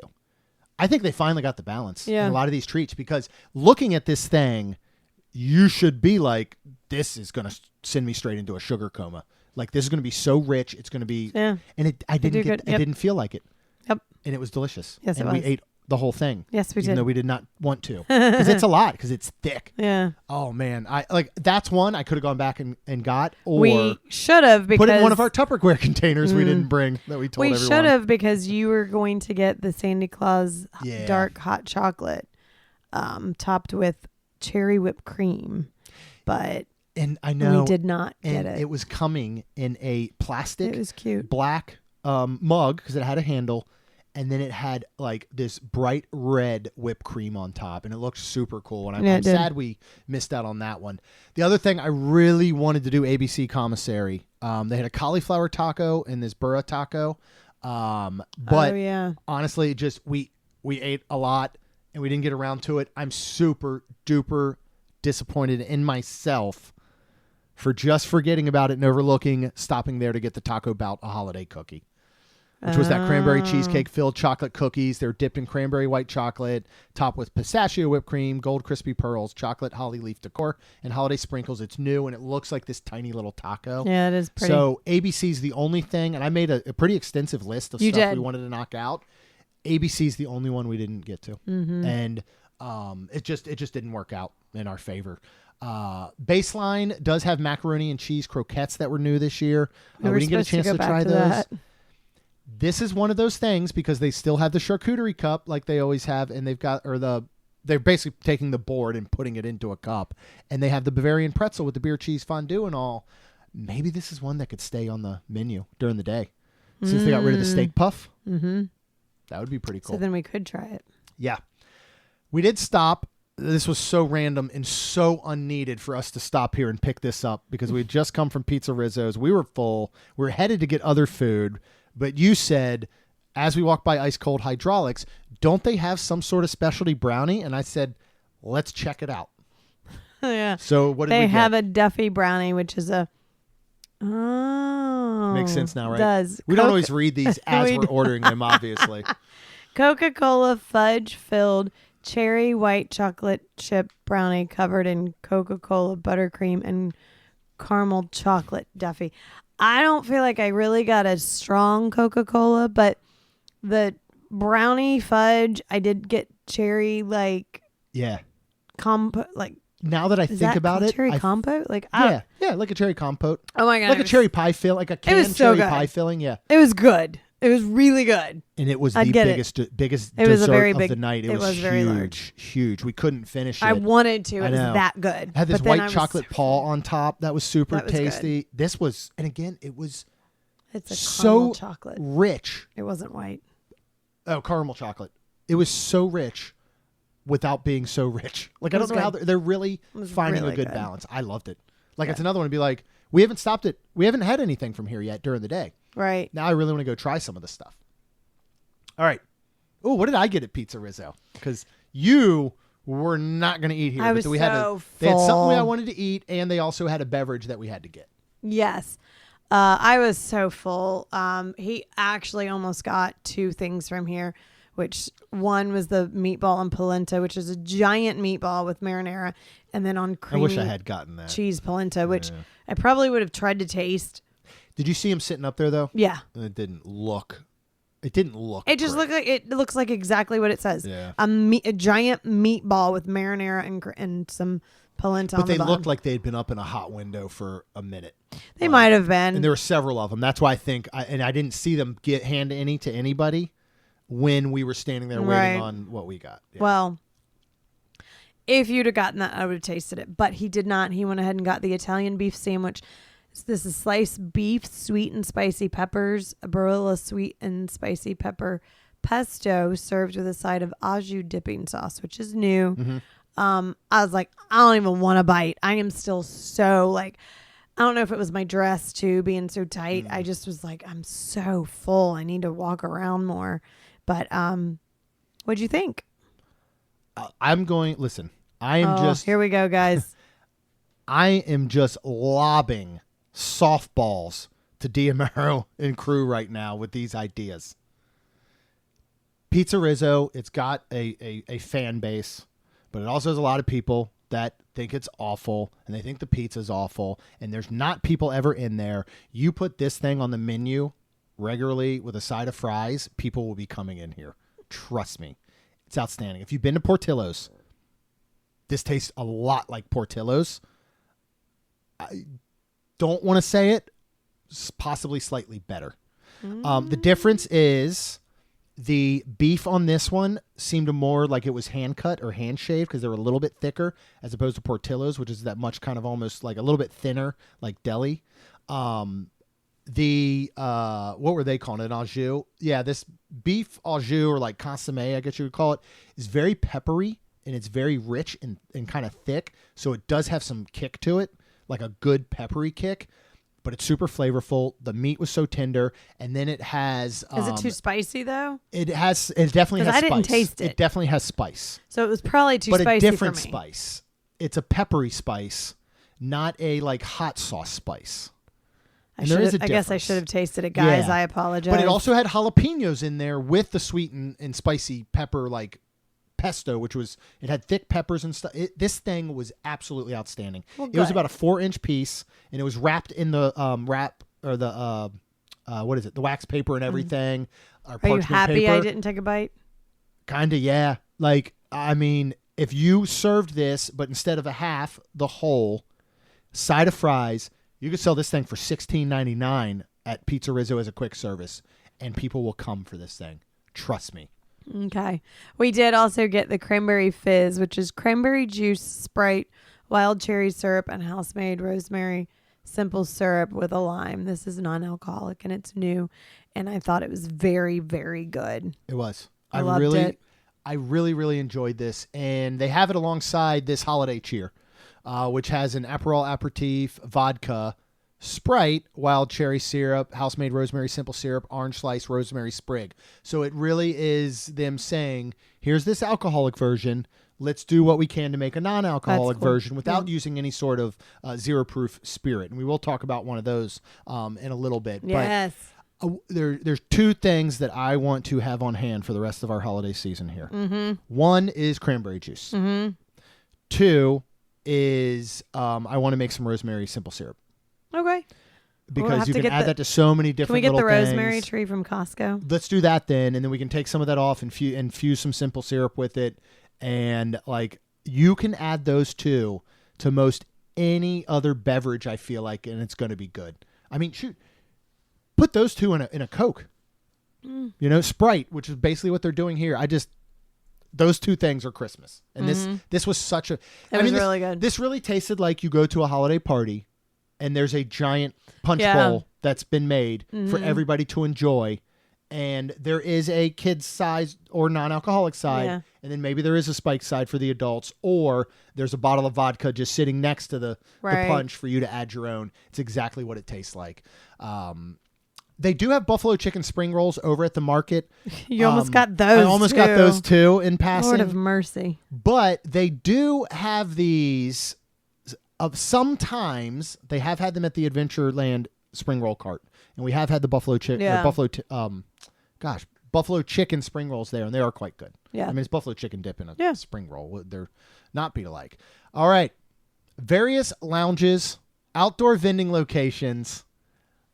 Gertie's cookie. Yeah. Okay, it's a Christmas Gertie sugar cookie with a Santa hat. First of all, the photos, for some reason, when I saw them, I thought it being about half the size that it actually was.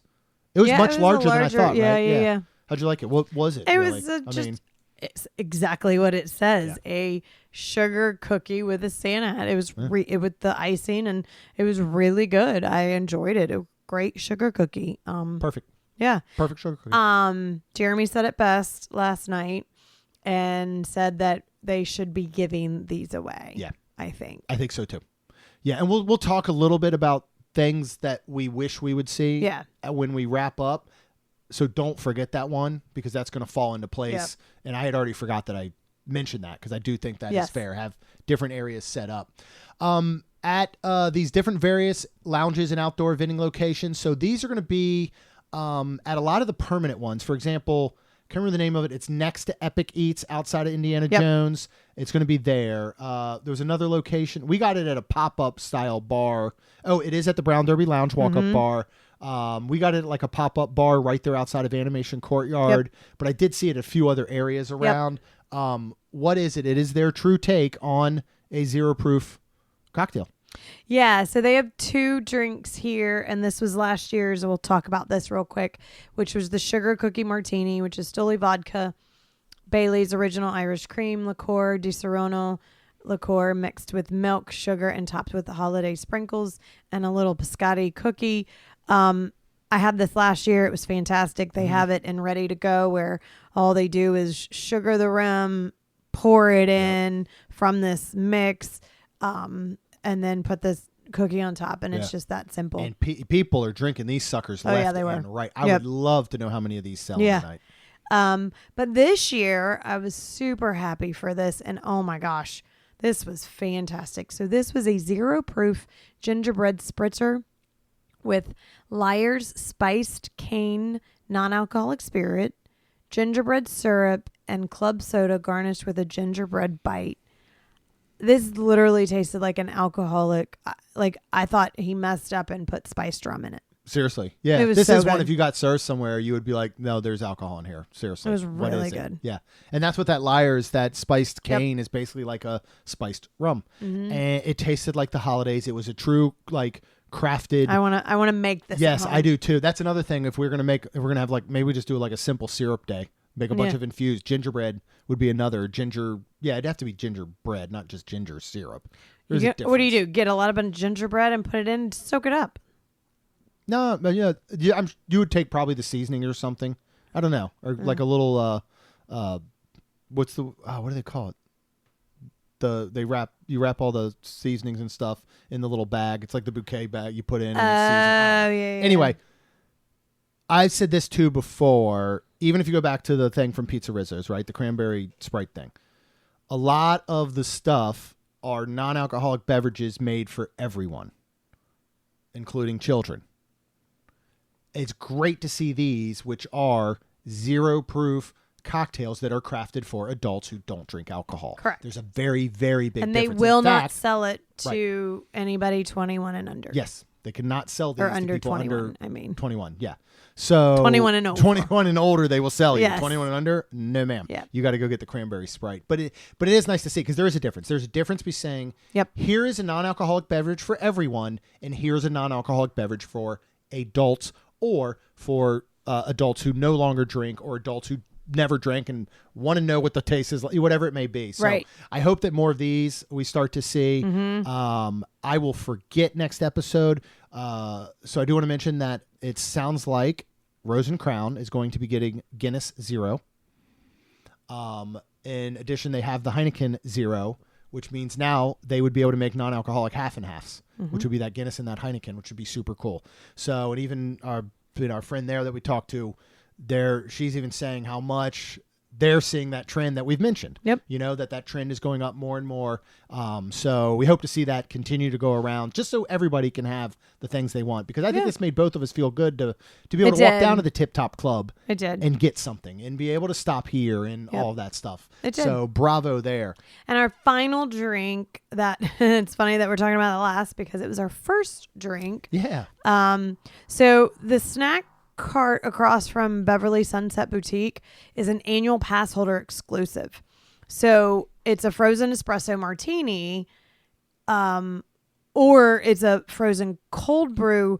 So it's super funny, because when I first ordered it, and this was starting before the party, which was great. This was like 6 o'clock. Yeah, this was an hour and a half before official start. Because there were people in front of us that were still day guests getting regular treats to go. Yeah. Well, and of course, they saw our wristband, and then she asked if we were a pass holder, and I was really confused because there was 2 separate words, but she said the martini, and I was like, yeah, but I don't want alcohol in it. And she's like, okay. She's like, I need to see your ID. And I was like, okay. To match your pass. To match my pass. Yeah. But I mean, but you thought you were she was IDing you for a second? But I was I don't know. Yeah. I was just so confused. And then she did make this amazing frozen cold brew that was the Joffrey's, and then it was actually chocolate sauce, and then and milk and stuff.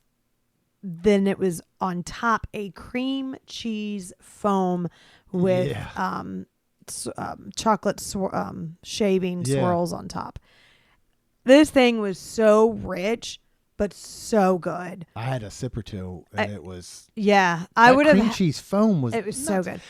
I would have had you drink more. Reminiscent of the one over at Narcoossee's that they're making over there with that Di Serrano foam on top of their espresso martini. Yeah, yeah, it was really good. I would have had you drink more, but it was a Joffrey's cold brew, and just. I know you're not drinking caffeine, and one time you accidentally did, and then you felt like your heart was gonna explode. It makes me jittery now. I'm like, please don't. But it was so good because then I felt bad because it was so thick and good, and like it was filling that I had to throw some of it away. Yeah. But this drink was really good. I would have totally gotten it again. Yeah. Awesome. So yeah. I mean, we obviously didn't try everything. But I feel like we had a good variation other than alcoholic beverages, which, like Rhonda did the one last year, the martini, of saying, here's some different sweets we had. Here's some different savories we had. Here's some of the different non-alcoholic beverages to say that they're killing the food here. They're doing an amazing job with these specialty treats and all. Yes. There are so many, again, with everything else, I wish that there was more available during the day to day guests. And you could still have some that are exclusive to the party. I just don't think there needs to be this many because I feel like you're just like people aren't getting to enjoy what y'all are creating. Yeah. There's so much more to enjoy. There's so many more things that if they had them during the day, our next trip, we'd be right at Hollywood Studios to eat them during the day. 100%. Because we're not going to pay for another Jollywood Nights. What would you change? We talked about Gertie cookie. That would be, Christmas party, right? Mm-hmm. They're going to be handing out all these different cookies and hot chocolate. Correct. Halloween party. You get that treat bag as soon as you walk in with like a full-size M&Ms, a couple other things, and then you get to trick or treat and included candy all night. You go to these after hours. They have usually Mickey ice cream bars and sandwiches. Popcorn. They've got popcorn. They've got sodas. The Typhoon Lagoon H2O Glow that we did. Same thing there. What type of thing would you see for this? Just Gertie cookies throughout? Like, what do you think? Let's go ahead and finish. We'll talk about our exit guests. Our exit. When we exit, they were standing out there and they were giving Wonder Maid brand. Wonder Maid They've brand. got a little cart at Disney Springs near the Paddlefish. And I was very excited to try these, to be honest, because I was excited. Yeah, sorry. I was excited because I was like, ooh, then we can see if we want to spend some money on these. Yeah. I was super excited. They were like a champagne flavored, non-alcoholic marshmallows. Correct. They come in a little box that has Jollywood Nights on it. Kermit, Miss Piggy, 2024, little cardboard box. Open it up. There's 6 little marshmallows, maybe 3/4 of an inch cubed in a little plastic bag. It's got glitter all over it. They're beautiful. Yeah. They're pink. They're pink. For some reason, they are moist on the outside. Yeah. For They're marshmallows, I'm not going to lie. I really was shocked at them being wet and moist. I don't understand it. I don't want a wet marshmallow unless it's floating in hot chocolate. Okay. And then the girls said the same. As soon as the girls, we brought them home, we had our 3 girls here. And as soon as they touched them, I think Lacey was like, why is it wet? I was waiting to see what she would say. And then the smell, I'm going to say the smell because the smell, you know how like you have your New Year's party and you're cheersing and then you go to bed and you're one of these people that are like, just, I have all day tomorrow. I'm going to bed. Just leave it. I'll clean it tomorrow.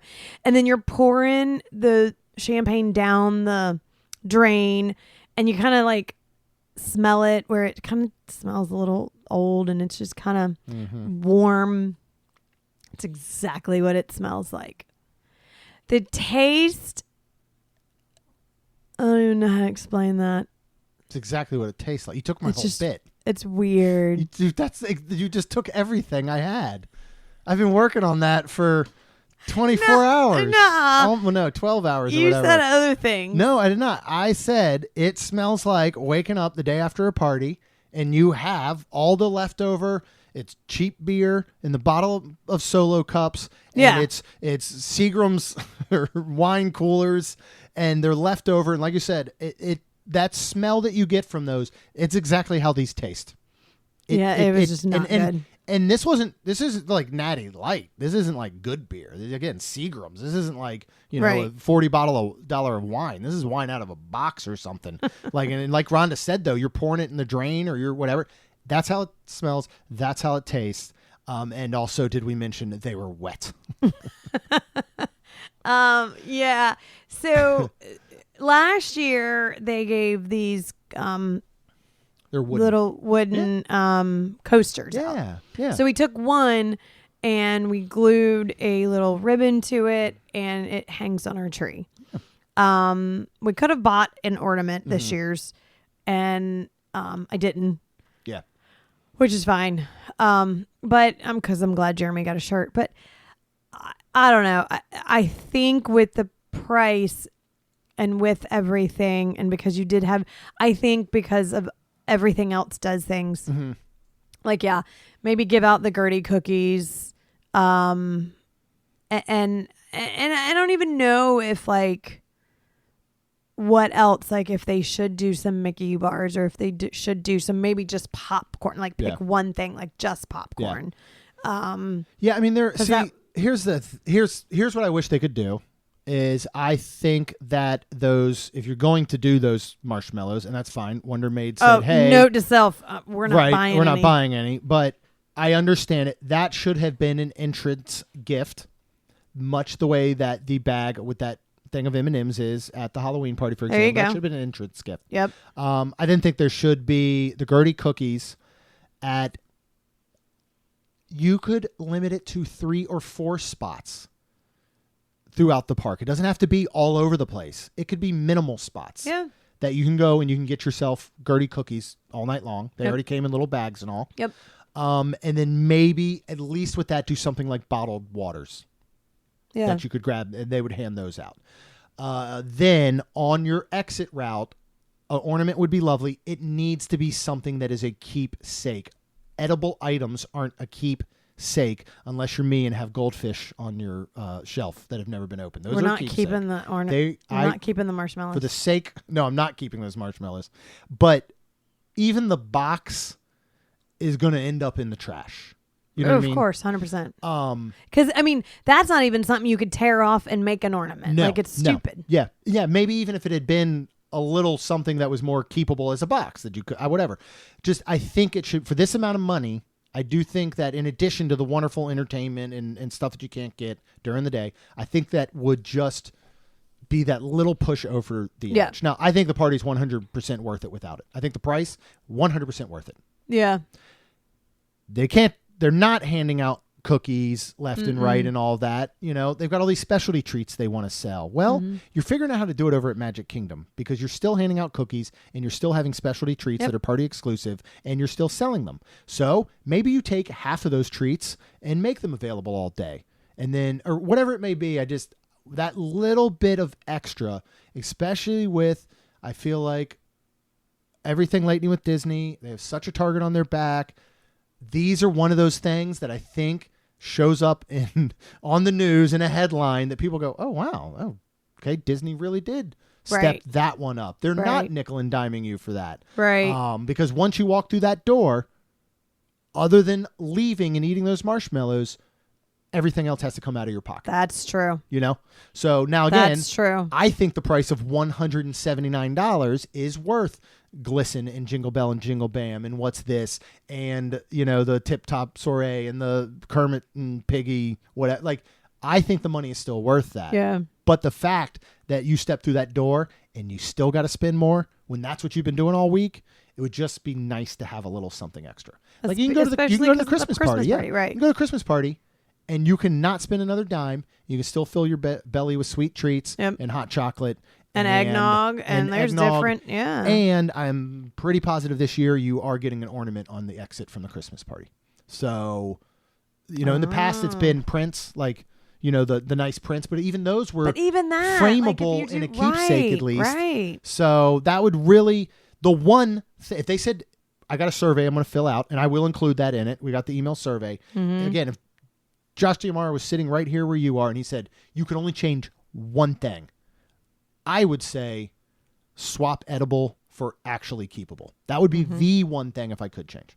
What's one thing you would change if you could out of kind of those things that we just talked about? Would it be a free Gertie cookie and keep the marshmallows, or would you rather go keepsake? If you get the keepsake too, like if you get one, he looks at me and says, okay, now you get one thing. High five. Good thinking. We just got 2 out of the Amaro. He's smarter than us, but he's not going to pull that over us. We just got 2 items.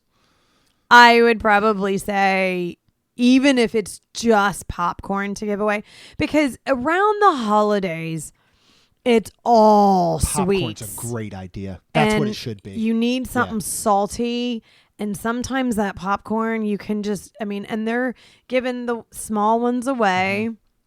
Mm-hmm. How much is popcorn? To make. It's not a ton. Yeah, when you're doing refills for next to nothing, that shows you how cheap popcorn is to produce. And that's it. I'm not asking for pretzels and all the other stuff. I think you just nailed it. Just popcorn would be fine, to be honest. Yep. Because you're going to, and all these people are drinking too, and all these pop-up bars, it's not just because it's not just these specialties. Like the guy in front of us got a double gin and tonic. Yeah. And we would have been doing that, but it's just, so I don't know. That's what I would say. I like popcorn. And you remember they have the little cardboard boxes that they fill up at other places. They can hand them out left and right. Because if they did do free Gertie cookies after one night of me attending, they would probably be like, we can't do free Gertie cookies anymore, man. What are you going to do for the Christmas party? You're going to get all the cookies? Yeah, luckily they all are bagged, and this was bagged, but it was an open bag. You could have folded it over to have the Gertie saved. I just wanted to eat the thing because I was excited for it. But yeah, I feel like the Christmas one's a little different. But yeah, they would have cut me off of Gerties. It'd be like, 20 years ago when Phil and I used to play and do an open mic, and the guy who owned the restaurant said, I can't pay you guys, but you can have a free bar tab. And after the first night, he said, I can no longer afford to give you guys a free bar tab. So he had to start giving us a $100 limit. And that was basically our pay. We just had to spend it there every Tuesday night. But absolutely love this. So excited for Nikki's Very Merry Christmas. Yeah, and next year for this. But I just started to say, all right, so we're doing all 3. I want to take the girls next year if we can to Jollywood. I think, no, that's one we want to touch. Talk about kids and what you think about ages and whether this is for kids or not. Obviously, it is in the sense that they're allowed, but that doesn't mean you should take them. I'm going to say it like this. You have the opportunity to have a babysitter for your children while you're at Disney. I would come to this. But and not bring them. You would take the babysitter advantage. Yes, but it depends on the ages. And then I would unfortunately just treat it like an after hours and just ride everything. Yeah. Maybe see, kids would probably love what's this. Mm-hmm. And the Muppets probably, maybe. I'm just trying to think, like, I would focus on more of like that aspect. But yeah, for the they do kids. A great job, though, I feel like, of making it feel adult, basically. They do, yeah, without making kids feel excluded, correct. We'll say. Correct. But yeah, I think, now I think that like Kaylin and Lacey, especially Lacey, I think would enjoy going to this because Lacey would love to get all dressed up and get all fancy and this type of thing. I do think that they would enjoy the entertainment. Younger kids, are not going to enjoy Glisten probably. Yeah, most of them. They will enjoy parts of the Kermit and Piggy thing, but 25 minutes to sit through a variety show, that could be hard. Yeah. Yes, What's It moves pretty quickly. It's singing. That might keep their entertainment or their attention. But I do think if you as a parent want to go and enjoy all the special things, I would not bring the little ones because you're going to get stuck doing nothing but rides. which still could be worth the money. And if you don't have the opportunity to go a different time when there is an after hours, or you're not staying at a deluxe, which has those extended hours on certain nights, then it could still be worth the price. But I love this thing. Can't wait for next year. Can't wait to do the Christmas party in 3 weeks and see how it does compare. Because then we can talk, even though they won't be the same, we can start to say, if you could only pick one, which would you choose? And that's the conversation that'll be fun to have. I think I'm still going to say the Halloween. No. I'm talking about between Jollywood and Christmas party. Mickey's. I'm not even saying Halloween. It'll be interesting because most people are going to come during the holiday season and only do one of those two. Right. They're not going to do both. So we have an opportunity to do both and tell them what we think would be the one, that would maybe be the better value or enjoyment, whatever it may be. Yeah. So if you want to hear that, of course, you got to subscribe. Yep. You'll hear that coming up. We go December 5th. So probably that following Tuesday, we will have the Mickey's Very Merry Christmas Party review. So obviously hit subscribe. And if you are ready for that next trip, of course, no matter where you want to go, our trusted partner, MEI-Travel, will handle the planning so you can focus on the memories. They offer free vacation planning services and have nearly 20 years of experience creating memorable vacations. Visit mainstmagic.com/travel for a fee-free, no-obligation quote today. Of course, Aranda and I would be super thankful if you could please leave us a rating and review. Because it helps our show grow. That's all we've got. We'll see you real soon. Jeremy and Rhonda are more than a little fond of Disney World, so they made this podcast to share it all with you. Reports and resorts, top 10 lists of all sorts, Main Street Magic's bringing it home for you.